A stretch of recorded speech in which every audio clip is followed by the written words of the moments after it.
Assalamualaikum warahmatullahi wabarakatuh. Waalaikumsalam warahmatullahi wabarakatuh. Naririnig po ba ang ating tinig malinaw? Malinaw naman, Ustads. Alhamdulillah. Inshallah. Sana po ready ng lahat. Magsimula na tayo. Bidnillah.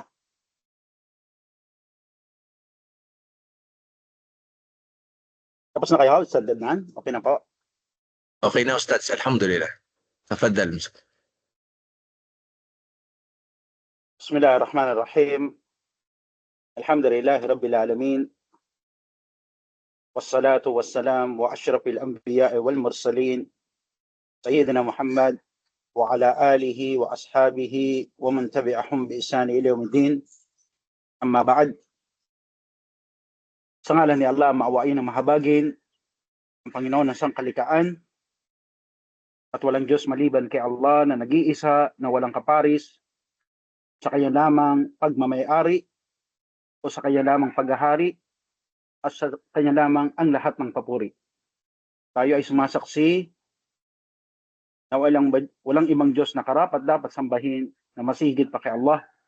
At tayo din ay sumasaksi na walang ibang sugo na pinadala para sa sangkatauhan na masihigit pa sa katauhan ni Propeta Muhammad sallallahu alaihi wasallam. Nawa ang pagpapala ni Allah ay sumakanya, ganun din sa kanyang pamilya, at ganun din sa kanyang mga tagasunod, at sino man ang magsisunod sa kanya hanggang sa huling araw at pagkatapos. Muli bilang pagpapatuloy ng ating pagtalakay sa hapong ito, no, at umaga naman dyan sa inyo, ay nandoon pa rin tayo sa pagtalakay sa aklat ng Al-Asma'ul Husna o pagpapaliwanag sa mga pangalang magaganda ni Allah.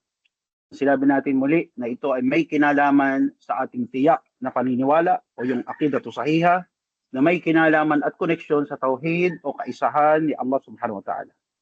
Nakaraan po tayo ay naglagot at nagtapos patungkol sa pagtalakay sa Ar-Rahman Ar-Rahim. Binang maikling pagbabalik tanaw, sinabi natin, second slide po, Ustad. Sabi natin, ang nakaraang pagtalakay, tayo po ay nagbigay ng daan patungkol sa pagtalakay. Next slide po, Ustad.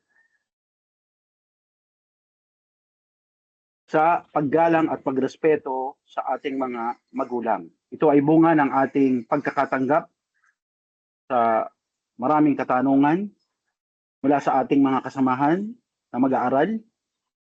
At sinabi natin na ito ay isang magandang senyales na ang karamihan sa atin ay nakatuon ang kanilang pansin sa usapin, at isa itong mabuting senyalis na marami sa ating mga kasama at kasamang mag-aaral na naghahangad ng matuto at magandang kaalaman patungkol sa Islam. Next slide po, Ustad. Binanggit natin noong nakaraan na ang Islam po ay hindi tayo pinagbabawalan o tinuturo sa atin na tayo hindi pinagbabawalan ni Allah na maging mabuti sa ating magulang kahit na sila ay hindi pa mga Muslim. Pakibasa po, Ustad. Qala Allah Ta'ala, la yanhakumullahu 'anil ladina lam yuqatilukum fid din wa lam yukhrijukum min diyarikum an tabarruhum wa tuqsitu ilaihim. Innallaha yuhibbul muqsitin. So sinabi ni Allah subhanahu wa ta'ala sa aya sa pagbanggit, la yanhakumullah, na tayo ay hindi pinagbabawalan ni Allah subhanahu wa ta'ala o hindi haram sa atin na tayo ay makitungo sa ating mga magulang kung tayo ay hindi kinakalaban nila patungkol sa ating relihiyon, at hindi naman tayo pinalalayas o pinalalabas mula sa ating mga tahanan. Tayo inutusan ni Allah subhanahu wa ta'ala na maging mabuti sa kanila at maging patas sa kanila sa ating pakikisama. Tunay na si Allah ay mahal ang taong mga muqsitin o yung mga taong patas. Kabanata Al-Muntaha. Next slide po, Ustad. Kaya sabi natin na hanggang saan ba dapat tayo tumalima sa pagsunod sa ating mga magulang? Narinig natin kung tayo hindi kinakalaban sa ating relihiyon at hindi tayo pinapalayas sa ating mga tinitirhan o tirahan, ang tanong natin, hanggang saan tayo dapat sumunod o tumalima sa kanilang mga pag-uutos? Pakibasa po, Ustad. قال الله تعالى ووصينا الإنسان بوالديه حسنا وإن جاهداك لتشرك بي ما ليس لك به علم فلا تطعهما. Sabi ni Allah subhanahu wa ta'ala bilang paglilinaw sa atin, no? At ang mga bagay na ito ay atin ding matututunan sa kasaysayan ni Propeta Ibrahim alayhi salatu wassalam. Kung saan sabi ni Allah subhanahu wa ta'ala na naghabilin kami sa mga tao hinggil o patungkol sa kanilang mga magulang ng isang kagandahan. Kung magpunyagi o magpursigi o magsikap ang ating mga magulang, silang dalawa o isa man sa kanila, na tayo itulak o pwersahin na tayo magtambal o mag-shirk sa pagsamba kay Allah, nang anuman tayong walang kaalaman patungkol dito, sabihin, tayo pinapwersa nila at ito ay hindi natin kagustuhan, tayo ay sinasabihan ni Allah sa bersikulong ito na huwag kang tatalima sa kanilang dalawa o isa man sa kanila. Dahil sabi ni Allah subhanahu wa ta'ala, katunayan, fayunabbi'ukum bima kuntum ta'malu, no? Na kung saan dapat malaman natin na tayo ay babalik kay Allah, no? At batid ni Allah subhanahu wa ta'ala ang anumang bagay na ating ginagawa o kanilang ginagawa. Ito matagpuan natin sa Kabanata Al-Ankabut. Next slide po, Ustad. Tinalakay din natin ang nakaraan at sabi natin na ano nga ba yung kahalagahan, ano ba yung pakinabang, ano ba yung pawaid ng paggalang sa mga magulang. Sabi natin, al-ula, binanggit sa atin ito ni Salih Al-Fawzan, hafidahullah, no? Sabi natin na ang una, innaha ta'atillah wa rasulihi sallallahu alaihi wasallam. Ayon sa kanya, na una, ang pagsunod o pagtalima o pagiging mabuti sa ating mga magulang, katunayan na ito ay gawaing pagsunod kay Allah at ganun din pagsunod sa sugo ni Allah sallallahu alaihi wasallam.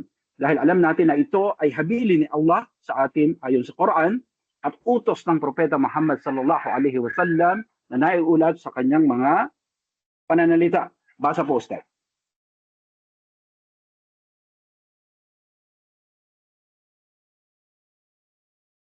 Right?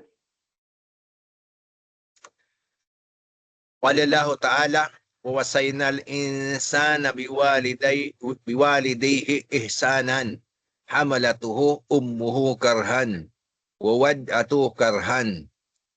Naam. So sinabi dito ni Allah subhanahu wa ta'ala, bilang pag-uutos sa atin, na ayon nga sa aklat ng Kitab Tauhid, ang sabihin ni Allah subhanahu wa ta'ala, wawasayna, no? Na ito ay habilin sa atin, na ito ay anya, obligado sa atin, inobliga ni Allah sa mga tao. No? Nasa kanilang mga magulang, tayo ay maging mabuti. Sa anong dahilan? Sabi ni Allah subhanahu wa ta'ala, una, sabi natin dito ay may syadda, may pagdidiin. Una, pinagbuntis tayo ng ating mga ina na mayroong kahirapan at pinanganak niya tayo ng mayroong kahirapan. Kabanata Al-Ankabut. Sa hadith ay binanggit din ayon kay Propeta Muhammad sallallahu alaihi wasallam, pakibasa Ustad.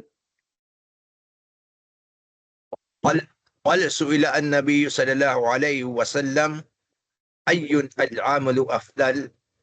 قال إيمان بالله ورسوله ثم بر الوالدين. Naam. So dito sinabi, wa fi sahihin an Ibn Mas'ud kala su'ila Nabiy sallallahu alaihi wasallam. Naiulat po sa sahihin. Na ibig sabihin ito ay naiulat sa Bukhari at Muslim. Na inuulat mula kay Ibn Mas'ud. Kalugdan nawa siya ni Allah na meron daw lalaki at nagtungo sa sugo ni Allah sallallahu alaihi wasallam at ito ay nagtanong. Ayon sa kanya, Ya Rasulullah, o sugo ni Allah, ayul a'malu afdal? Sabi niya, ano daw ang gawain na kahigit-higit? Sabi natin, ito ang mga sahaba radhiyallahu anhum wa ridwanullahi alaihim, no? Nalaway kalugdan sila ni Allah na ang hangad nila ay kung ano yung mas nakahihigit sa paningin at timbangan ni Allah. So siya yung tanong. Sabi niya, ano daw ang mas nakahihigit na gawain? Sumagot ang sugo ni Allah sallallahu alaihi wasallam, ang paniniwala kay Allah o imanu billah wa rasulihi.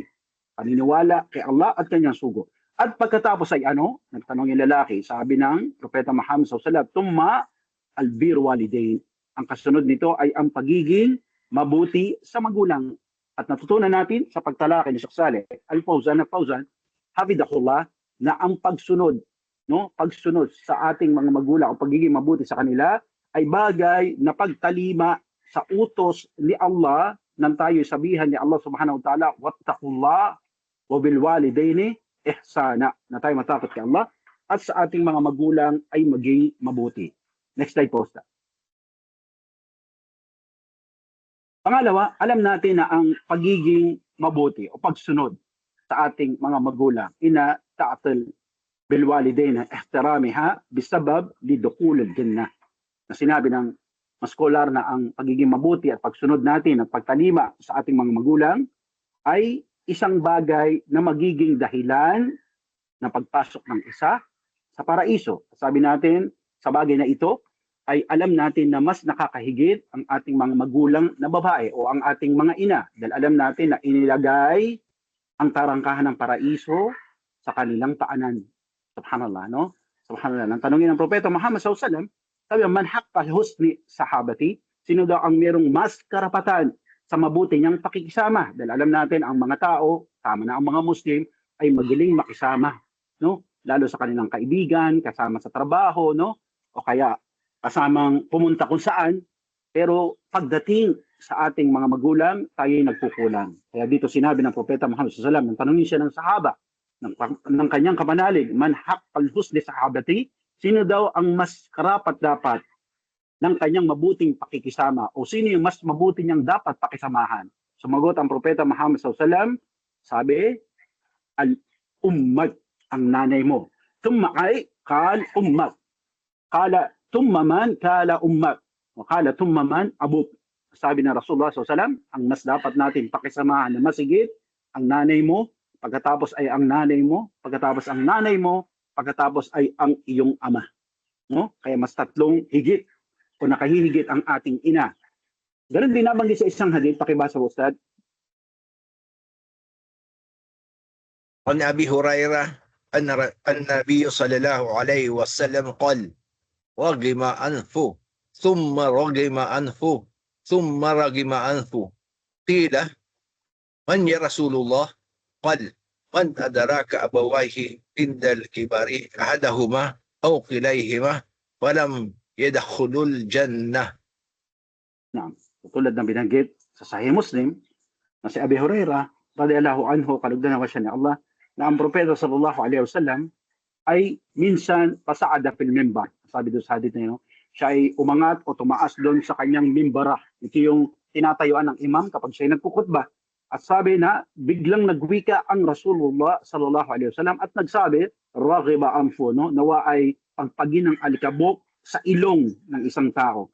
Ito yung bagay na sinasabi natin kapag ikay nadapa, no? Usually kapag ikay nadapa, pinapagpagan yung pantalon ng alikabok, no? Kasi naman nakasuot ka ng Levi's o Wrangler o kung ano man yan, ayaw mo siyang marumihan, so pinapagpag mo. Dito, binanggit ng Rasulullah SAW ang pagkakaroon ng lupa o alikabok sa kanyang ilong. Ito'y diretsong pagkadapa. Natanda na ayaw nga kay Imam Nawawi na ikaw ay ipinahiya, no? Na kung saan sabi ng Propeta Muhammad SAW, raghiba anfu, no? Naway pagpagin ang alikabok sa ilong. Nawa ay pagpagin ang alikabok sa ilong. Nawa ay pagpagin ang alikabok sa kanyang ilong.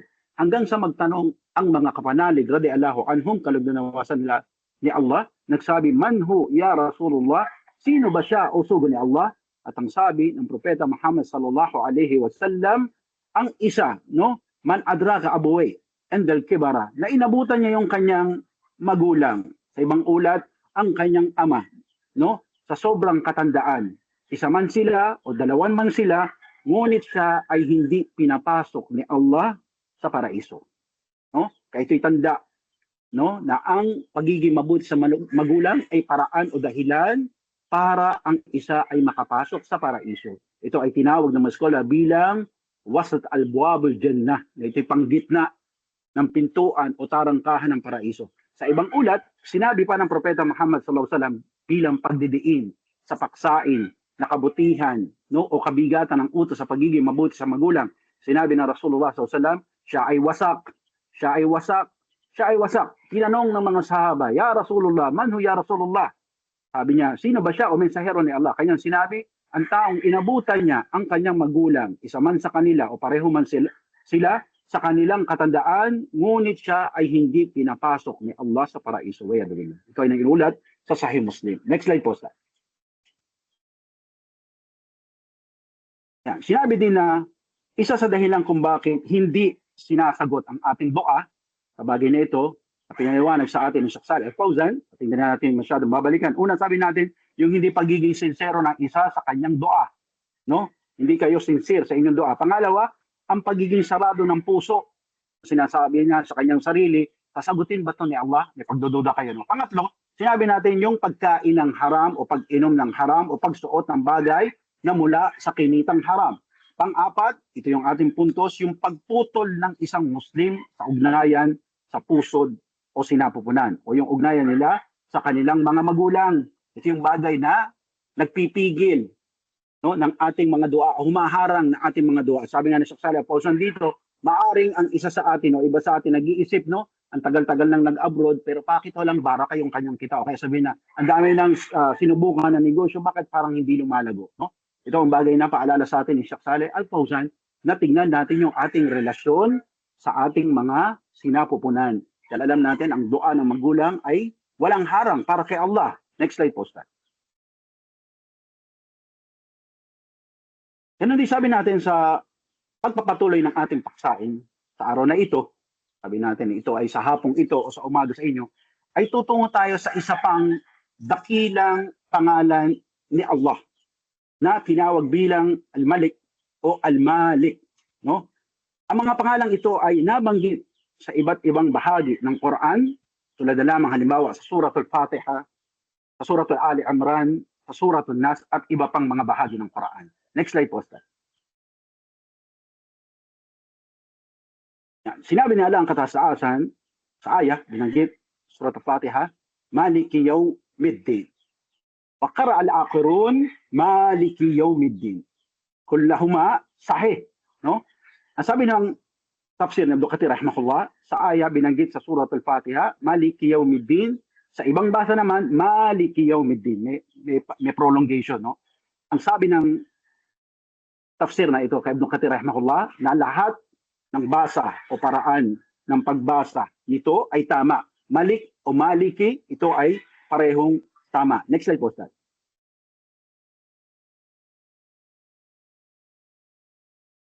Pakibasa po, Ustad. قال الله تعالى قل أعوذ برب الناس مالك الناس إله الناس. Barakallahu fi. Sinabi ni Allah ang katasasan, sabihin, no, ito ay nasa Suratul Nas, sabihin, magpakupkop sa Panginoon ng mga tao, ang hari ng mga tao, ang Diyos ng mga tao. Ito yung matagpuan natin sa Suratul Nas. Next slide pa, Ustad. Pakibasa po muli. Ustad. قال الله تعالى قل اللهم مالك الملك تؤتي الملك من تشاء وتنزع الملك ممن تشاء. Okay, isa na binanggit kung saan ang pagiging mulok o malik o maliki ni Allah subhanahu wa ta'ala. Sinabi ni Allah subhanahu wa ta'ala, Qulillahumma, no? Malik al-mulk. Sinabi ni Allah subhanahu wa ta'ala, sabihin, o Allah. Sino ang inutusan dito? Ang propeta Muhammad sallallahu alaihi wasallam. Sinabi ni Allah, sabihin, o Muhammad, o Allah, tagapagmay-ari ng paghahari. Nagbibigay ka ng paghahari sa sino mang gustuhin mo at nag-aalis ka ng paghahari mula sa sino mang o sa sino mang nais mo. Sabi si Allah subhanahu wa ta'ala may kapangyarihan. Ibigay sa iyo ang paghahari, tanggalin ang paghahari, si Allah ang nagmamay-ari nito. At ayon nga sa mga scholars ng Islam, ang mga aya o bersikulo na nabanggit, tinutukoy dito na si Allah ang tanging hari at si Allah din ang nagmamay-ari. Para maunawaan ay ating talakayin ang kahulugan ng bawat mga pangalan na ito. No? Ang Al-Malik at Al-Malik, no? Next slide po, Ustad.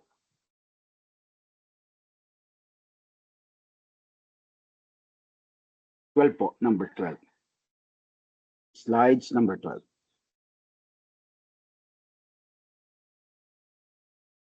Yan. So sinabi natin, ano ba ang kahulugan ng malik o hari sa lengguwahe, no? Kasi sabi ni Sheikh Salih Al-Uthaymeen rahimahullah, kahabagan nawa siya ni Allah para mas madaling maunawaan, lalo ng karamihan sa atin, ang bagay na ating pinag-uusapan, talakayin natin to sa kahulugan niya, maana niya, sa logawi o sa lingwahe o sa diksyonaryo. Pangalawa, ito ay talakayin natin kung paano ito pinaliwanag ng mga scholar ng Islam. Kaya sabi natin, ano ba ang maana, kahulugan ng malik o hari sa lingwahe? Ayon sa mga mupassirun o nagpapaliwanag sa lingwahe, na ang kahulugan ng malik o hari ay isang lalaki anya na mula sa lahi ng soberanya o monarkiya. At ayon pa sa kanila na ang pagiging hari ay maaaring namamana dahil ang kanyang ama at ina ay isa ding hari at reyna ng isang bansa o kaharian. Uulitin po natin at lilinawin, ang Muslim po o pagiging Islam ay hindi namamana. Ito yung inaakala ng karamihan sa atin. No? Dahil Muslim yung tatay, Muslim na din siya. O kaya sasabihin na meron akong dugong Muslim. Wala po sa pagkadugo ang Muslim. No? Subhanallah. Dahil ang Islam ay relihiyon ni Allah subhanahu wa ta'ala. Sinong tumatalima at sumusunod dito, tinatawag siyang Muslim. Kaya ito ay merong aksyon. Pagsunod, pagtalima.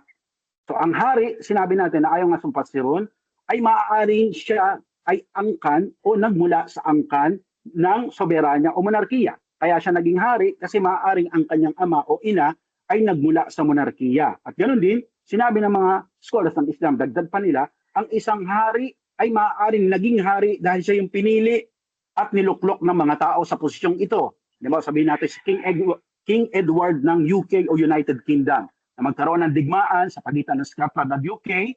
Alam natin na siya ay niluklok ng mga tao at pinili bilang hari. At sa kanya na dumaan o nanggaling ang soberanya at monarkiya ng England hanggang sa ito ay makuha ni Queen Elizabeth na ngayon naman ay ni King Charles. No? Next slide po, Stan. Yan. Sinabi natin, ano ba yung kapangyarihan na mayroon o ano ang kakayahan na mayroon ang isang malik o hari? No, ayon ulit sa mga mufassirun, nagpapaliwanag sa paksaan ito na ang isang malik o hari ay ang isang humahawak sa pamumuno o paghahari na siya ding may hawak ng autoridad at batas sa isang bansa o kaharian. Sinabi pa nila na ang hawak na kapangyarihan ng isang hari ay hindi limitado. Maaari niyang gawin ang anuman kanyang gustuhin o naisin sa kanyang nasasakupan. Next slide po, Stan. Yan. Ngayon, ano naman ang kahulugan ng malik? No? Sabi natin kanina, malik, hari. Ito naman malik. No? Yung tinatawag natin milkiya, bulok. No? Ito yung pag-aari. No? Ibig sabihin, ano ba ang kahulugan ng may-ari? Ay muli sa mufassirun, nagpapaliwanag sa paksaing ito na ang kahulugan ng malik o may-ari ay tumutukoy naman sa isang tao na nagmamay-ari o may pag-aari ng bagay o isang uri ng ari-arian. Ayon pa sa kanila na ang pag-aaring ito ay maaaring kanyang nabili o maaari namang kanyang minana.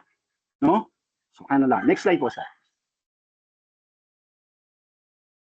Sinabi natin na sa ating kapanahunan, ang mga tao, no, andito yung ating supporting actor o actress sa bagay na ito. No? Sabi na, sa ating kapanahunan, ang mga tao ay nagnanais na magkaroon ng bagay o ari-arian dito sa mundo. May mga tao po na lumalayo pa sa ibang bansa o iba yung dagat at iniiwanan ang bayang niyang sinilangan para tuparin ang kanilang pangarap. Ang iba pa sa kanila, sabi natin, ay tumungo papuntang Dubai, ang iba naman ay papuntang Kuwait, ang iba naman ay papuntang Qatar, ang iba naman ay papuntang Bahrain, ang iba naman ay papuntang Saudi, tulad nyo. Ang iba naman ay tumungo ng Hong Kong, Korea, Taiwan, at ang iba pa sa kanila ay nagtungo ng Russia at kabansaan sa Europa. Next slide po, Stan. Sa anong dahilan? Umano para daw sila ay makaipon o magtipon ng kayamanan o panalapi para mabili nila o magkaroon sila ng sariling bahay at lupa. Kahit daw maliit, basta kanya o pag-aari niya. Dahil sa totoo lang naman na malaking stress sa pinansyal at isip o mental health, sa kalusugan kung ikaw lamang ay nangungupahan o nakikitira.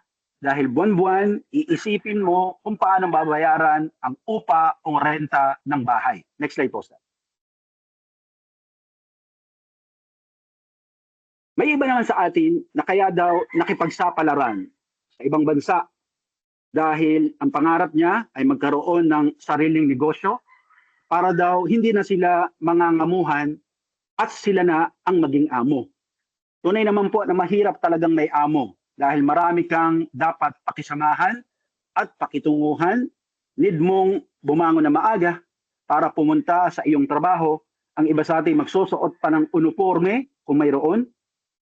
Kahit kung madalas ay pagod ka na at masama ang pakiramdam mo, ay need mo pa din pilitin ang katawan mo para bumangon sa higaan at pumasok at magtrabaho. Next slide po, Stan.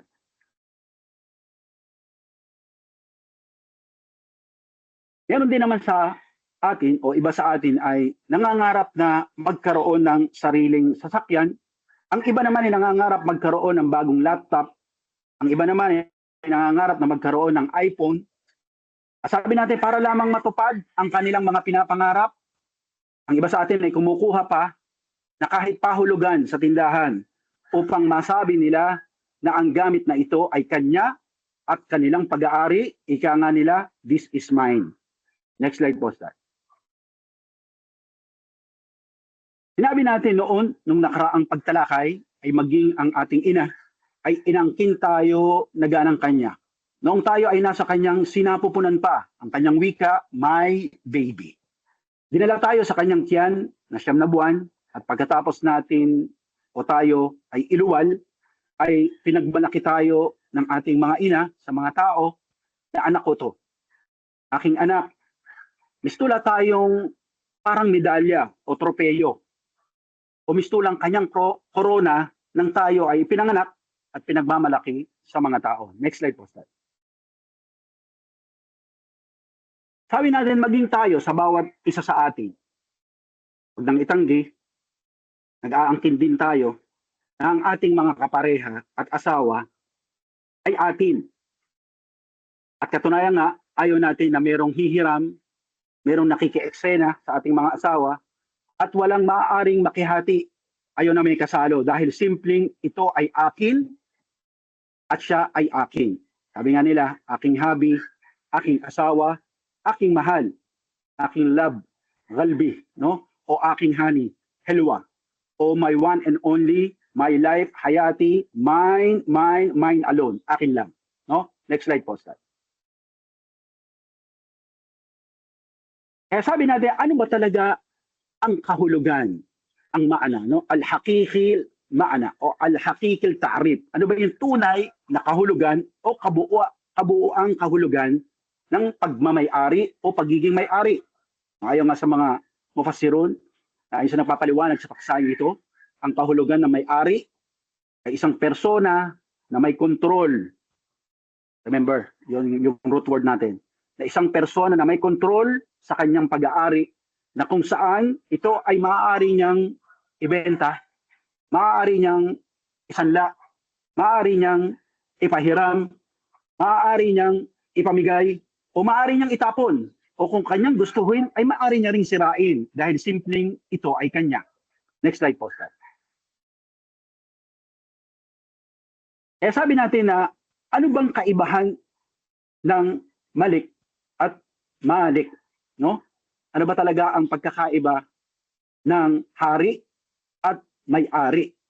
Na ayon nga sa mufassirun na ang malik, sinabi natin na siya ay hari at ang isang hari ay may kapangyarihan at siya ang gumagawa ng batas, nag-uutos, nagpaparusa sa sino mang kanyang nasasakupan at siya ay hindi mananagot kanino man kahit labagin niya yung sarili niyang batas.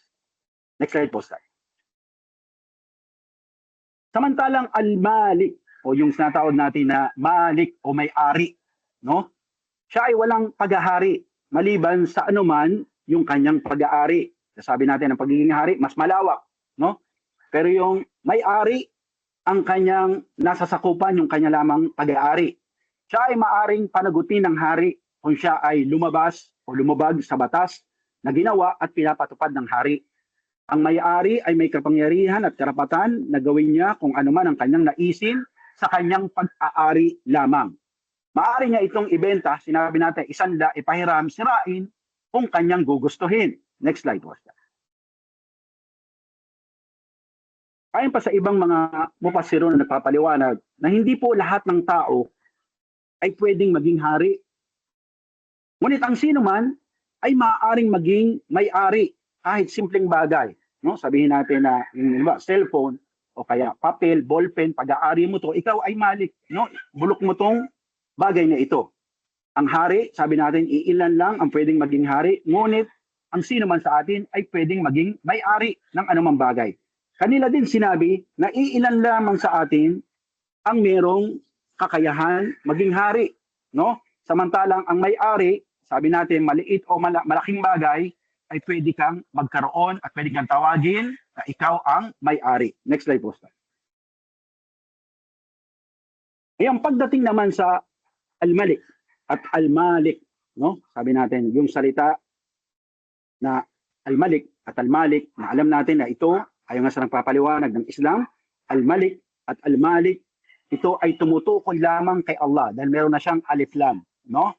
Alif lam. Ito ay nagiging pantanging pangalan o pantanging katangian ni Allah. Ayon sa mufassirun, ayon kay Imam Sa'di, na ito ay tumutukoy lamang kay Allah. At ito ay kabilang sa kanyang magagandang pangalan at katangian. Pakibasa po, Ustad. Allah Ta'ala, Allahumma malikal mulki ay lakal mulku kullu.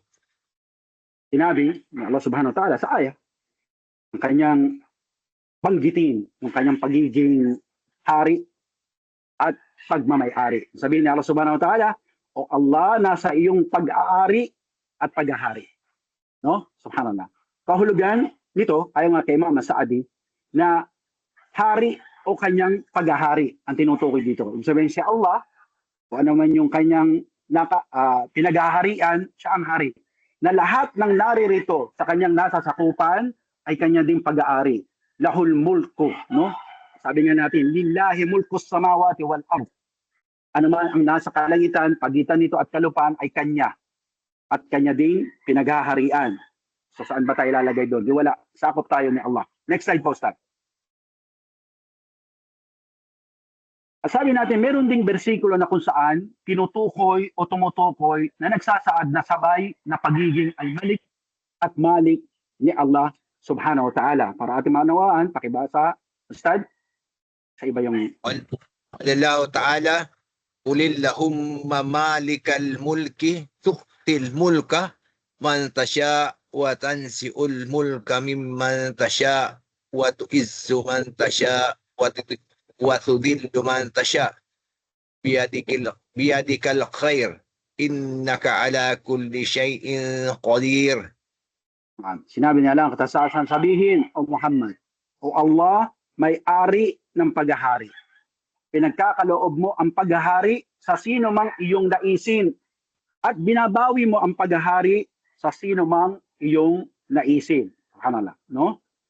Sabihin dito, permanente. Ito maaaring bawiin ni Allah. Nagpaparangal ka sa sino mang iyong naisin at ipinapahiya mo ang sino mang iyong naisin. Nasa kamay mo lamang kabutihan, tunay na kaya mong gawin ang bagay na iyong naisin. Kabanata Al-Imran. Next slide po, Ustad. At sinabi nga ng mga nagpapaliwanag, no? Ayon sa mga mufassirun, isa dito si Imam Al-Qurtubi rahimahullah, na sa tuwing babagitin ni Allah sa bersikulo ang kanyang pagiging al-malik at al-malik, ay binabanggit niya dito ang kanyang kudra, no? Ang kanyang kawiyun, no? O yung kanyang kapangyarihan at kanyang kalakasan na anuman ay pwede niya o kaya niyang gawin kung kanyang naisin. Sabi nga ni Allah Subhanahu wa Ta'ala, pakibasa, Ustad. Allah Ta'ala, tulijul layli fin nahar wa tulijun nahari fil layl. Ay ta'kudu min tuli hada patasiduhu fi kisari hada. Sinabi natin na ang ating Ano po? Dali lang. So, sinabi natin dito, pinakikita sa atin ni Allah subhanahu wa ta'ala yung kanyang kapangyarihan. No? Sa tuwing babanggitin ayon kay Imam Al-Qurtubi ang kanyang paghahari o pagmamayari, yung kanyang kudra at mashi'a niya ay binabanggit. Una binanggit ni Allah subhanahu wa ta'ala ayon nga doon sa hadith na o sa aya ni Allah subhanahu wa ta'ala, tu'ti mulku man tasha wa tanzi'u mulka mimman tasha. Nasabihin, o Allah, may-ari ng paghahari, pinapagkaloob ni Allah ang paghahari sa sino mang kanyang naisin. Tignan natin ang mga naunang kaharian na ngayon ay tumumba na, nawasak na. Tulad na lamang ang Pompey, kung inyong alam, ang kabansang ito. No? Ganun din ang iba pang mga paghahari tulad ni Abraham na nabanggit sa Surat Al-Fil. Ang mga paghaharing ito ay si Allah ang nagkaloob at siya rin ang bumawi. Pagpapakita ng kanyang kudra, kanyang kakayahan, at mashi'a at kanyang kagustuhan. Next slide po, Ustad.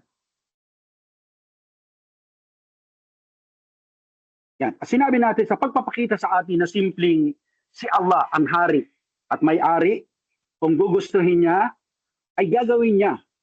Ngunit kung ayaw niya, ay hindi niya gagawin. Kaya bilang Muslim, bilang Muslima, bilang naniniwala, tumatalima tayo, sumusuko tayo, naniniwala tayo, na kung ano man ang nangyari sa ating mga buhay, ay dahil ito ang ginusto ni Allah. At kung ano ang hindi dumating-dating na pinapangarap at inaasahan natin na dumating, kaya hindi ito dumating kasi hindi ito ginusto at tinakda at pinangyari ni Allah. Kaya wag nang ipilit, wag nang makulit, at wag nang mangsisi ng iba. Next slide po, Ustad. Sinabi ng Bukatir, tulad ng binasa ni Ustad kanina, kung tayo naputol, no? Sinabi ng Bukatir, rahimahullah, sa pagiging hari at pagiging may-ari ni Allah, siya ay kumikilos ayon sa kanyang kagustuhan. Pinagpapala niya ang sino mang kanyang naisin, tinataas niya ang sino mang kanyang naisin, humahatol siya ayon sa kanyang kanaisan.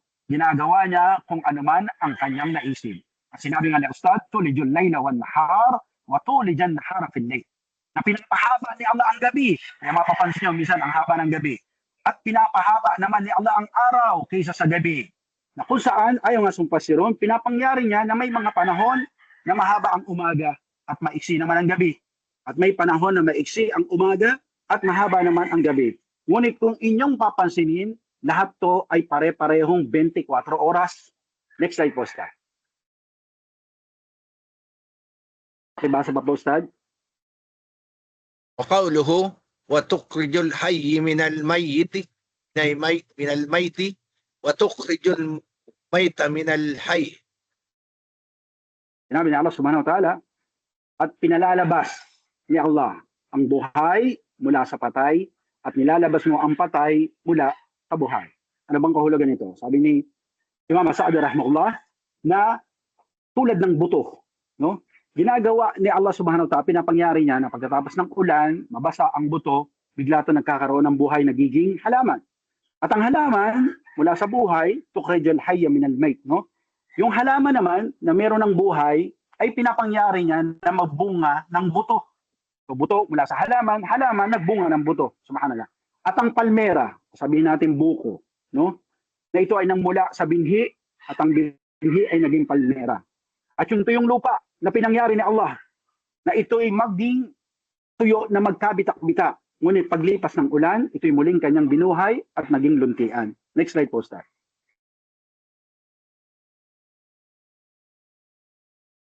Sinabi din ni Imam Sa'di rahimahullah na isa sa kahulugan nito, wal mu'min min al kafir, wal kafir min al mu'min, wal dajjaja min al bayda, wal bayda min al dajjaja. Na ang kahulugan sa pagiging patay at buhay, buhay at pagiging patay, ayon sa sinabi ni Imam Sa'di, ito'y tumutukoy din sa isang naniniwala mula sa kawalan ng paniniwala. Yun yung sinabi ni Allah sa Surat Al-Baqarah, aya, Muslim ka ngayon, sa gabi kafir ka. Sa gabi kafir ka naman, sa umaga Muslim ka. Subhanallah. Kaya pagkaingatan, wala tamuntun na illa wa antum muslimo. Huwag kayong pumayag na kayo abutan ng kamatayan o habulin ng kamatayan maliban na lamang na kayo ay Muslim. Sabi ni Imam Sa'di, mula sa pagiging Muslim at tungo sa pagiging kafir. Pagiging kafir, siya ay naging Muslim dahil sa gabay ni Allah. At ang manok mula sa itlog, at ang itlog mula sa manok, wag na natin pagtalunan kung ano ang nauna. Marami na nagkatalo-talo dito at hindi nagkasundo. At hindi lahat ng bagay ay ganito ang kaparaan na nangyayari. Dahil ito ay sa mashi'a o kagustuhan ni Allah subhanahu wa ta'ala. Next slide po, sir.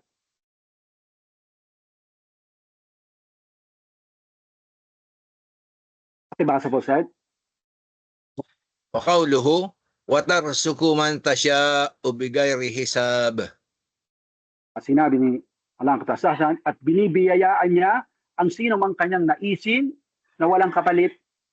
Ang kahulugan ay kay Ma'am Sadi na nagbibigay siya sa sino mang gustuhin niya o naisin niya ng kayamanan na halos hindi mabilang, no? Subhanallah. Ngayon sabi natin, nagkalat ang kayamanan, no? Nagkalat ang pera na nawawala sa flood control, subhana. At hindi mo naman binibigyan ng iba na ayon sa iyong kaalaman, katalinuhan, kagustuhan at pagiging patas. Next slide po, Star.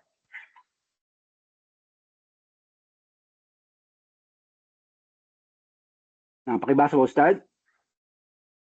وفي الصحيحين البخاري ومسلم أن أبي هريرة رضي الله عنه مرفوعا أخنع اسم عند الله رجل تسمى بمالك الأملكة ولا مالك إلى الله. Sabi ni Propeta Muhammad SAW sa Sahih Bukhari at Muslim, si Abi Hurairah radhiyallahu anhu ay nagsabi, namamangha daw si Allah sa mayroong taong kumuha o naglagay ng pangalan na Malik, no? Ngunit wala naman siyang paghahari o wala naman siyang paghahari. Tunay na si Allah lamang ang hari. Na ayon nga sa mga scholars ng Islam, katotohanan na wala naman talaga tayong tunay na pag-aari in a sense. Kung meron kayo, maging sarili nyo at buhay nyo, hindi naman ito talagang tunay yung pag-aari. Tayo ay walang paghahari sa ating mga sarili at anuman yung ating pag-aari. Next slide po. Slide. Unang binigay ng halimbawa ng ating mga scholar dito na wala tayong hari at pag-aari sa anumang ating, no, sarili at anuman yung nasa atin. Una, yung ating mga buhay at mahal natin sa buhay. Isa sa mga malaking aral sa atin tulad ng sinabi natin nung nakaraan na ang ating mga ina ay inangkin tayo bilang ganang kanya na bahagi ng kanyang sarili, bilang mistulang tropeyo o korona ng kanyang pagkababae. Ngunit, ay sa mga scholar, kapag binawi ni Allah ang buhay ng sanggol sa kanyang sinapupunan, ay doon pa lamang matatauhan, mauunawaan ng isang babae na wala sa kanyang paghahari at hindi niya pag-aari ang sanggol na sa kanyang sinapupunan na minsan ay inangkin niyang my baby. Next slide po, Stan. Pangalawa, binigay na halimbawa ng scholar, ay ang ating mga magulang. Na maaaring ilan lang sa atin ang nagmamalasakit ng totoo sa ating mga magulang, ngunit alam natin nang sila ay binawian ni Allah ng buhay, ay wala tayong nagawa. Kahit gastusin pa natin ang lahat-lahat ng ating ipon at pag-aari upang tigilan ang paglala ng kanilang sakit at kanilang panghihina at kanilang pagtanda, ay wala tayong nagawa. Dahil simpleng wala tayong paghahari at hindi natin sila pag-aari. Next slide po, sir. Pangatlo, sinabi natin ang ating mga ari-arian. Tulad halimbawa ng ating tahanan at iba pang mga pag-aari natin na ating pinagsikapan na ipundar at ipunin. Ang iba sa atin ay nag-ipon na inabot ng dekada. Ang iba sa atin ay inabutan pa ng pagtanda at pagiging senior sa labas ng bansa sa pagpupundar ng kanyang ari-arian sa abroad. Ngunit sa isang iglap ay pinadatnan ni Allah ang dilubyo, sunog, lindol o buhawi. Ang lahat ng mga ito ay nawasak at mabilis na naglaho. Dahil simpleng ito, tunay na hindi natin pag-aari at wala tayong pag-aari. Next slide po, Stan. Pang-apat na binanggit ng mga scholar ay yung ating mismo mga kalusugan. Marami sa atin o ang iba sa atin ay wala namang bisyo. Umano, di naman siya naninigarilyo. Hindi siya umiinom ng alak. Hindi siya nagdodroga.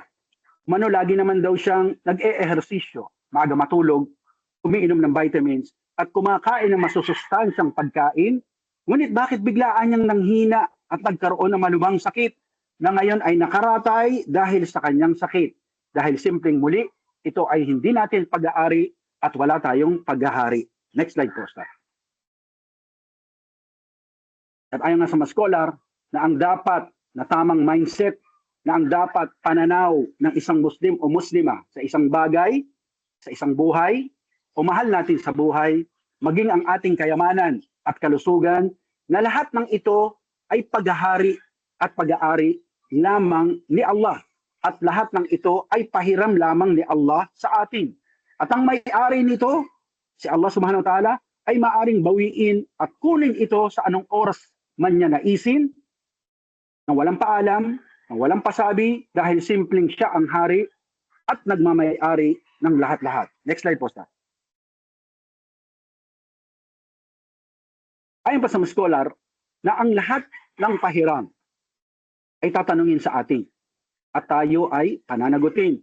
Pagpapatunay lamang na tayo talagang na walang pag-aari.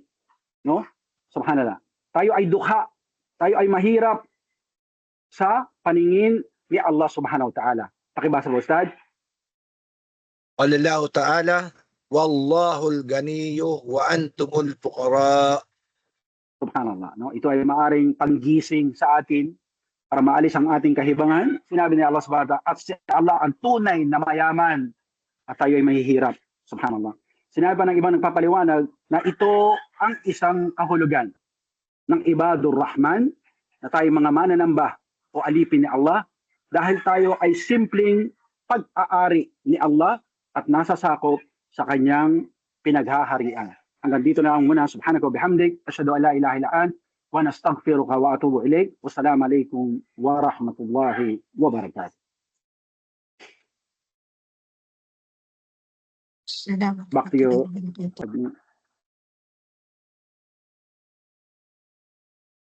Sakad Bismillah, alhamdulillah, wassalatu wassalamu ala rasulullah. Meron pong may oras pa tayo, sis, Sarah, kung meron pa tayong oras at kung meron gusto magtanong, inshallah, paki-assist na lang po, inshallah. Assalamualaikum warahmatullahi wabarakatuh. Naam, Ustad. Sisters, kung may mga katanungan po kayo, maaari po ninyong i-unmute ang inyong microphone. Inshallah, may 7 minutes pa po tayo, inshallah.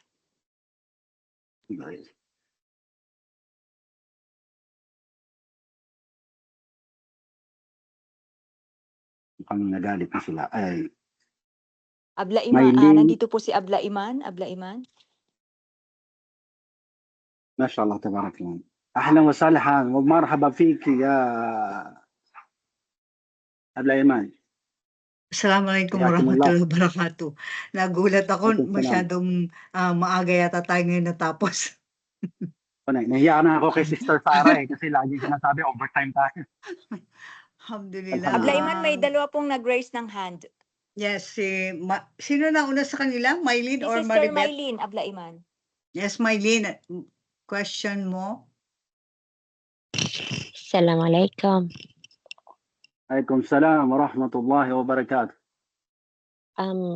Ustad, nabanggit mo kanina na kailangan nating mahalin ang ating mga magulang. Bakit Opo. may mga anak na tinatakwil ang magulang? Parang samang-sama sila sa magulang na porket hindi lang na natupad ang kagustuhan nila. Bakit kailangan nilang, akala mo sila ang nagluwal sa sarili nilang nanay? Bakit may ganong tao? Bakit may ganong Opo. anak sa magulang? Ang tanong ni Sister Maylin, barakallahu fiki, no? Tanong ni Sister Maylin, bakit daw may mga anak na suwail sa mga magulang, no? Hindi lang mabili yung gusto, ay tinatakwil yung magulang, no? So babalik-balik tayo doon sa tanong ni nagtanong kay Sheikh Shalih Al-Utsaimin rahimahullah, no? Pakinggan niyo, ha? Pakinggan niyo, subhanallah. Kasi ito daw ayon sa kanya rahimahullah ang asal, ang pundasyon, no? Merong isang nagtanong kay Sheikh Shalih Al-Utsaimin rahimahullah. Sabi niya, butihin Sheikh, ano daw ang pundasyon, no? O ano daw ang dapat niyang gawin, mahuwal kaida daw, o kawaid na, para magkaroon siya ng mga mabubuting anak, no? Tinanong, no? Tinanong. Sabi niya, ano daw ang kawaid, o ano daw yung pamantayan, o ano daw ang dapat niyang gawin para magkaroon siya ng mabuting anak. So tinanong ngayon ng butihin Sheikh na ito, rahimahullah, sabi niya, ilang taon na ba yung anak mo? So sabi ng lalaki, 6 na buwan. Alam niyo, ang sagot ni Sheikh Salih Al-Taimi, rahimahullah, sabi niya, you're too late. Huli ka na. Subhanallah. No? 6 na buwan pa lang yung bata. Sabi natin, wala pang ang kamuang mo. Sabi niya, huli ka na. Bakit? Dahil sa butihin siya, ito'y nagsisimula, alam niyo kung saan? Sa pagpili ng inyong kapareha. So, sabi ni Propeta Muhammad SAW bilang payo sa atin, di ba? Ang tiho al-mar'a bi arba'ah. Pinapakasalan daw kayo, mga kababayan, sa 4 na kadahilanan. Una, li jamaliha, nang dahil sa kagandahan, no? Li hisabiha, dahil sa inyong posisyon, sa lipunan, no? Limaliha, kayamanan. Ang panghuli doon ay lidiniha, sa iyong relihiyon. Sabi nga ng Propeta Muhammad sallallahu alaihi wasallam, na huwag pagpagin ang alikabok sa iyong mukha, no? Kunin ang pagiging relihiyon o religyosa. No? Ito ay bagay na pagpapakita sa atin na ito ang pinakamalaking impact. Kung nagnanais tayo, ng mabuting anak na may lumaki, piliin natin yung religyosa. At ito ang ating sagot. Maaring merong impact, no? Kasi sabi nga ng mga scholar dito, 3 yung bagay na dahilan kung bakit nagbabago yung tao. Una, sabi natin, yung lugar na pinuntahan. Pangalawa, yung taong nakasama. Pangatlo, yung haba ng panahon. Maaring nag-abroad kayo, dekada kayo dyan sa Saudi, no? Pag uwi nyo, magagalit kayo sa anak nyo. Bakit tong anak ko wala man na respeto sa akin? Natural, ang tagal mo na wala eh.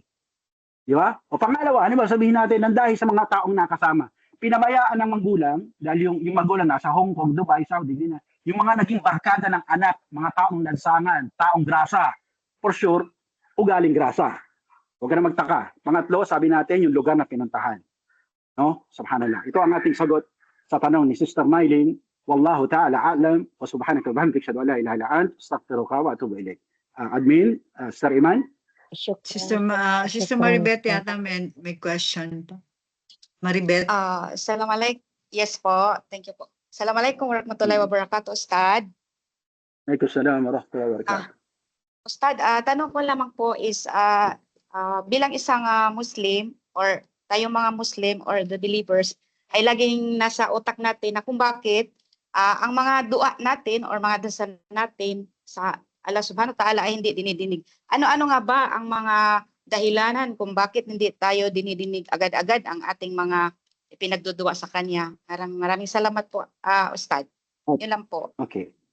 So una, sinabi natin, di ba, na binanggit ayon doon sa kasagutan ni Sheikh Salih Al-Fawzan, na ano daw yung mga bagay na pumipigil sa ating dua. So unang binanggit niya dito, sabi, yung hindi natin pagiging ikhlas, actually binanggit na natin ito noong nakaraan, no? Yung hindi pagiging ikhlas sa ating pagdudua. Binanggit natin to at binigay natin halimbawa. Halimbawa sabihin natin, nangangailangan ng tulong ang isa sa atin. No? Nangihingi tayo ng tulong o kailangan natin ng tulong. Saan tayo nagdudua? Kay Allah. Pero yung puso natin mayroong rich, may karumihan. Sabihin natin may syaraka, may shirk. Bakit? Humihingi ka ng bagay na tulong kay Allah, la tad'u ma'allah ilahan akhir. Ang sabi na Allah, huwag tayong manalangin at yung ating dua ay mayroong kakambal na iba. No? Subhanallah, nagdudua ka kay Allah, pero yung isip mo, no, iniisip mo sa sarili mo na yung amo ko makakatulong sa akin eh. Sa dahilan, bakit hindi dinidinig yung ating dua? Dapat kay Allah.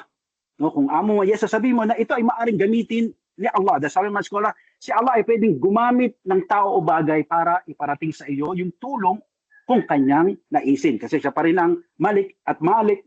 No? Pangalawa, sabi natin yung pagiging sarado ng puso. No? Pangalawa sabihin, bakit? Pagiging sarado ng puso. Kasi maaring itong tao na to, no? Dudua. Ba't ako magdudua? Ang dami-dami ko ng dua. No? Subhanallah. Dami-dami ko ng dua. Nalulunod ako sa dua. Yung bahay ko, tambak na ng dua, pero hindi sinasagot ni Allah. Sarado yung puso. Okay? Iniisip niya hindi siya didinggit o sasagutin ni Allah. Pangatlo, sabi natin yung pag-engage ng bawat isa sa atin sa haram. Pagkain ng haram, pag-inom ng haram, o sabi natin yung pagsuot ng bagay na nagmula sa haram. No? Isipin niyo na kung ano yun. Pang-apat, sinabi natin yung pagputol ng pagiging mabuti sa magulang. Isa yun sa mga bagay na binanggit ng ating butihin Sheikh. No? Kasi sabi natin, ang dua ng magulang ay walang haram. No? Kung halimbawa sabihin natin, nagnanais tayo ng maayos sa ating buhay, pumunta ka sa iyong ina. Hilingin mo, no, Nay, no? Pwede bang idua mo kay Allah? O alam sabihin, hindi pa siya Muslim. Nay, pwede bang idua sa nag-iisang Diyos na pagkalooban naman ako ng kabutihan dito sa mundong ibabaw. No? At ito'y walang harang sa pagitan ng dua at kanyang anak. Wallahu ta'ala alam. Back to you, Sister Iman. Jazakallahu khairan, Ustad. Ayan po. Yes, sino yung HM? Mitzi. Sister? Assalamualaikum. Hanin. Yes, Hanin. Yes, Hanin. Assalamualaikum. Assalamualaikum Ito po. sa ito sana. May tanong po ako, Ustad. Okay, Sige po. ang Allah Subhanahu wa Ta'ala ang Malik, 'di ba? So, Opo. bukod pa sa pagbibigkas ng Surah Al-Mulk tuwing gabi before ka matulog, na alam mong magpoprotekta sa iyo pagdating sa araw ng iyong kamatayan. So kung basta-basta mo nilang bibigkasin ang Surah Al-Mulk in in prayers mo o yung fard sala mo, maaari bang mauwi yun sa bid'a or anything bilang pagpupugay mo lang sa pagiging malik ng Allah Subhanahu wa Ta'ala? Jazakallahu khairan po. Okay. Fil bidaya, no? Bismillah, alhamdulillah, salatu wasalam. Fil bidaya, sa umpisa ng ating pagtalakay, di ba? Sa pag-umpisa ng ating pagtalakay.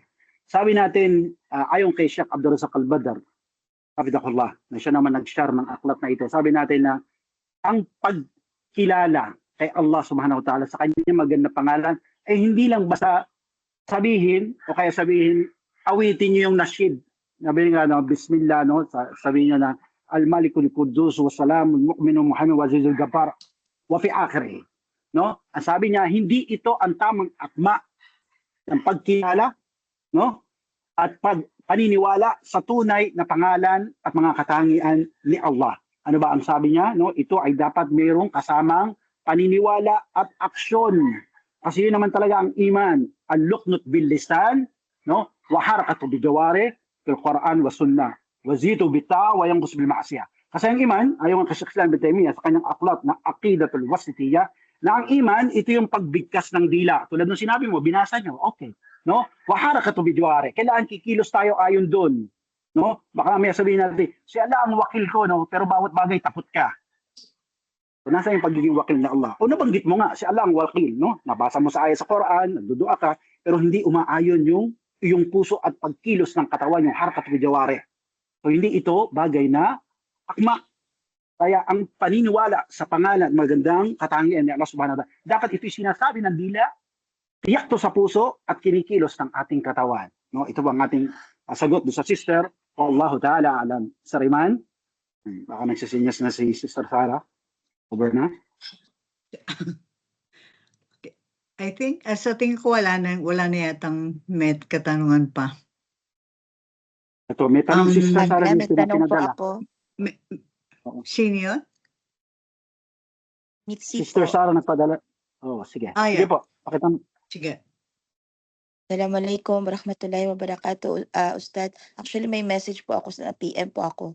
Ang question Opo. ko po, Ustad, is pwede po ba ako hindi pala question, makahingi ng dalil sa Quran para pwede kong doon sa mga nag-aangking Muslim na pinanganak sila na may dugong Muslim, na sila lang yung may karapatan na magsalita at yung magsalita bilang isang Muslim kaysa doon sa mga balik Islam na mga walang karapatan dahil hindi naman sila pinanganak na Muslim, wala silang dugong Muslim.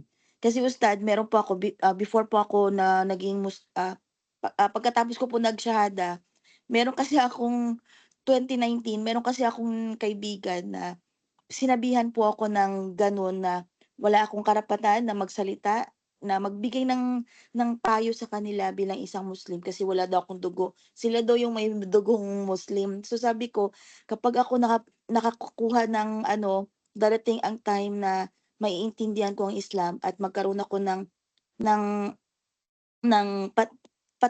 katibayan na wala sa pagiging dugo, yung may dugo na Muslim, na pwede kong ma-explain sa kanila na mabuti.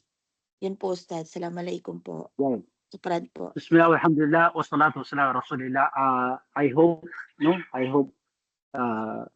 hindi natin sabihin wish ko lang. Dua ko kay Allah Subhanahu wa Ta'ala na gawin kang maging matibay sa Islam at gawin kang isang mga pakiha umaalam sa Islam.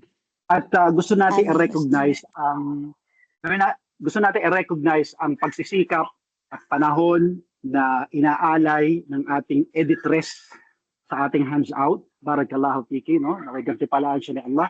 Bigyan siya ng kalusugan at lakas. Alam natin na sa kanyang very busy hours, kapag pupuyat, ay inaayos niya yung ating hands out. At for information ng lahat, ang bagay na ito ay binanggit na natin at nakasulat at naitala na doon sa ating hands out. So I should say kay sister na balik-balikan yung hands out, no? O kaya panoorin ulit yung record natin para makita. Kasi doon binanggit natin yung bagay na paliwanag ni Sheikh Saleh Al-Fawzan sa kanyang aklat, mula sa aklat ng Shurut La ilaha illallah. Yung kondisyon ng La ilaha illallah. Nang tanongin siya kasi, lahat ba na nagsabi ng La ilaha illallah ay isang Muslim? Ang sabi niya, ang nagsabi ng La ilaha illallah ay pumasok sa Islam. Wala isang Musliman at hindi raw siya Muslim. Kasi bakit? Ano ang dalil yung binanggit sa Quran? Okay, bibigyan ko yung assignment sa iyo, sister, ha? Basahin mo siya, balikan. Pero ipopost ko rin to Sige sa group po, chat. Ustad. Kasi I want you to give effort doon sa bagay na to. Kasi di ba sabi nga ni Ibn Rajab at ta'allum, no? Yung sabi nyo, well, bita'allum. Ang kaalaman ay sa pag-aaral nito. Kailangan natin siyang kunin. Kasi para naman mabigyan natin ng effort, barakallahu fiki, yung editress natin sa ating hands out, no? Mashallah, nagpupuyat siya, Shukran po. naghihirap para gawin tong bagay na to. Tapos di naman natin babasahin, subhanallah, no? Nakakahiya kay Allah. Amin. At Yes, pangalawa, Ustad. ang advice natin sa iyo, dahil sa ang niya mo ay mapangaralan yung mga kapatid, wag yung isa type na parang siyang, para bang ano ba, parang remorse yun sa atin. Parang ang feeling mo, gusto mong gumanti. Hindi gano'n, eh. Wag gano'n. Ang gawin natin, ang niya natin is pangaralan sila para sila itama. Sabi ng Rasulullah SAW, ad-dinu nasiha, ad-dinu nasiha, ad-dinu nasiha, liman ya Rasulullah, fillahi wa rasulihi, fi kitabihi wa a'immatil muslimin. Nang sinabi ng Propeta Muhammad SAW na ang reliyon ay pagpapayuhan, ang reliyon ay pagpapayuhan, ang reliyon ay pagpapayuhan. Para kanino, ya Rasulullah? Sabi niya, para kay Allah at sa kanyang sugo, at sa aklat sa Quran, at sa mga pinuno ng Muslim at kamusliman.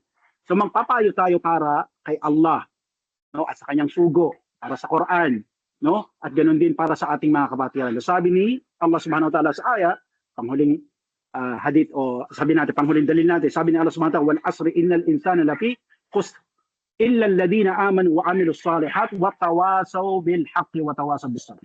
Sabi ni Allah subhanahu wa ta'ala, lahat tayo ay lugi, lahat tayo ligaw, no?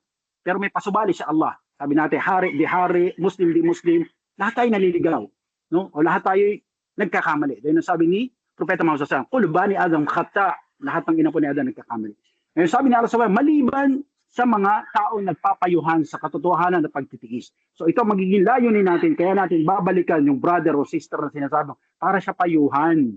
No, hindi para ipamukha sa kanya na siya nagkamali. Barakallahu fiik. Jazakumullahu khairan.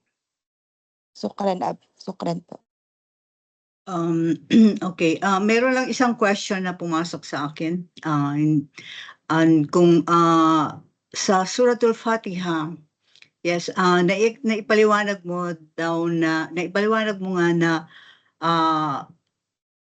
ang ano is Al-Malik and Al-Malik, Al-Malik and Al-Malik. So, in reciting the Suratul Fatiha, ano daw ba ang mas akmang paggamit sa pag-recite ng Al-Malik? Both correct po. Ito ba ang ayon kay Ibn Kathir sa kanyang tafsir? Both correct. Kasi merong 7 uri ng Arabe na dumating sa Propeta Muhammad sallallahu alaihi wasallam. Ngunit ang nirecognize natin hanggang sa ating kapanahunan, hanggang dun sa mga musahif o mushaf na nakarating sa atin na nilimbag sa Madina, sa Saudi Arabia, ay ang lengguwahe ng Qurashi or Quraysh. Ito siya na-preserve, no?